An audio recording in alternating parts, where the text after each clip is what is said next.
Health threat number 5, dioxins. We've all heard of dioxins. If I gave you a quiz on dioxins, somebody had given me a quiz at one point on it, I wouldn't know what they were. I know they're bad. You put them in 2 categories. Good, love, good, dioxins, bad. That's where we would be. But look at what these do.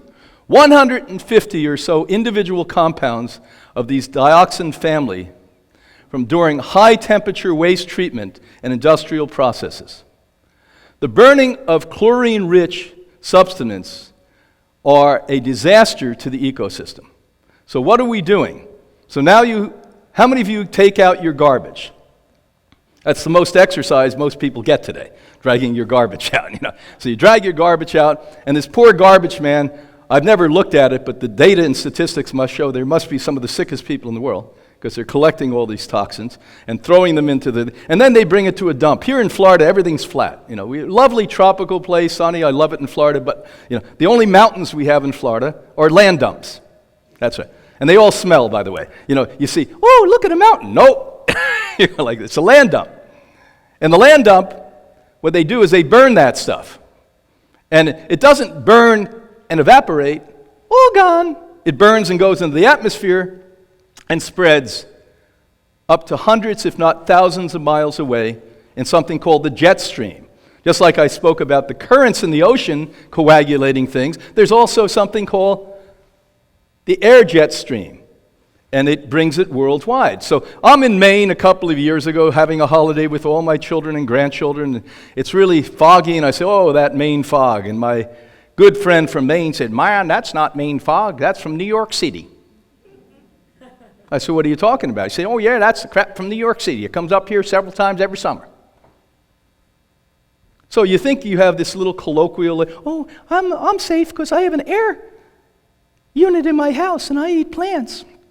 This stuff is being spread worldwide, and they're burning it in your neighborhood. Now, if you don't throw your garbage out, if you keep it in your house, then they'll put you on that show where people collect things. You won't contribute to dioxins, but by the way, you'll be a nut. They'll say, there she is, the cat lady again. Collecting cats and collecting poison. Air currents widely dispense these dioxins, these particles. Dioxins are found in beef, pork, chicken, animal-based foods. Why? Because where chemicals and heavy metals like to live is fat. Your fat and every single animal's fat. Now, should we eat animals? Do we need to eat animals? No. Now, in the period we're speaking about, an extra added attraction to not eating animals is because now they're putting these deadly poisons in, because when that stuff spreads all over, they're out eating the grass, and it's all going into their tissue. And the ranchers want fat animals because they don't come into the arena where somebody sits here and says, hey, I want to buy the healthiest animals. They look at the rancher who has the fattest animals. And the rancher wants the fattest animal because he's paid by the pound. He's not paid by health. Oh, look at how healthy that one is. Come on over here. We're going to cook you. No, the chumpy one, the fat one. So if you took the sickest people in the world, that's the kind of things we're picking to eat. The sickest animals, the fattest animals. Ones who cannot even make love anymore. They're artificially inseminated. And hormones additionally are injected into them during the process, including a lot of your organic meats. For instance, with beef, for the last 6 months, they may have a short period of time they're out on grass and running around thinking, hey, I'm just a cow, I'm going to be okay, I'm just a steer. The last 6 months are in the same exact pens next to the same exact animals that have been in a factory farm their whole life, getting the antibiotics, because that's permitted. That's permitted. So anyway, a study published about 10, 11 years ago in the Environmental Research offered findings. The levels in the farmed and marketed salmon that we have analyzed are higher than those in almost any other food. So now, I know this really hits deep in you, because a lot of you say, oh, the only thing I eat is salmon, because I went to Dr. Schmo, and Dr. Schmo said that's a great source of essential fatty acid. Well, it's also a great source of dioxins, which is an absolute neurotoxin. Your nervous system and your brain is destroyed by eating neurotoxins, and you get cancer from this. So give yourself a hand for making a good non-food choice. So as time goes on, we see more and more and more of the nastiness that I just spoke about. And we're going to talk now about the resolution, not so much about the problem. Every single thing that you and I thought were the main cause is the main reason people are sick and aging prematurely. And I'll repeat it again.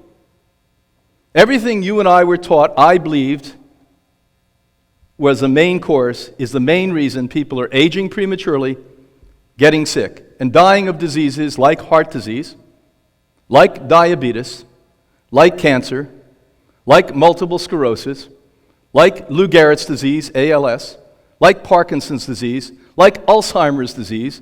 What do you think these heavy metals and chemicals do to the human brain?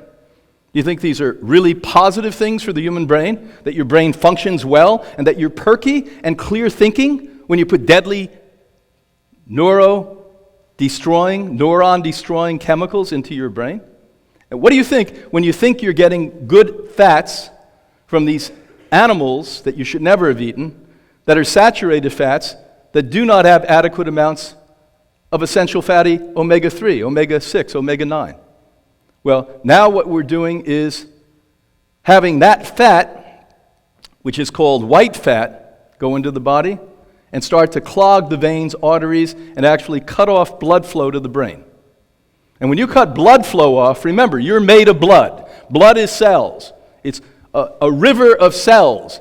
That not only does this river bring new cells to rebuild tissue like the brain and like the heart and like the liver, but it also carries away the dead cells, the toxic cells, the pollutants. But now we are in our bodies blocking that river, polluting that river, stopping the river from flowing by putting the dam of meat, the dam of dairy on that river.